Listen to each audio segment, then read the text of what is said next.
Добрый день, дорогие друзья. Добро пожаловать в Абхазию.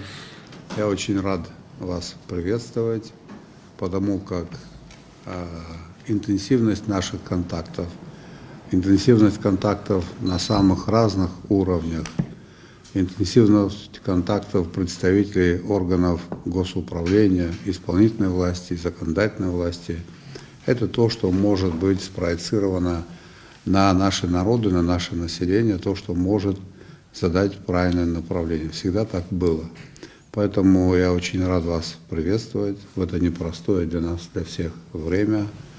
И я убежден в том, что каждая наша встреча будет порождать хорошие, правильные истории в плане укрепления дружбы между нашими народами, между народами России, Абхазии, Белоруссии.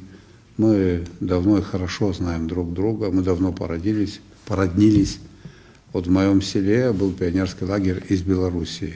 Меня отдали в маленьком возрасте для того, чтобы я выучил русский язык. И когда вернулся, выяснилось, что я выучил белорусский язык.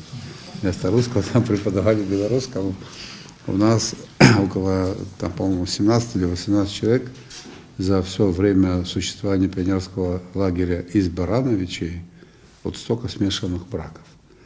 И это хорошая история. Мы хотим, чтобы поколение, которое вот после меня уже ваше поколение знало об этом.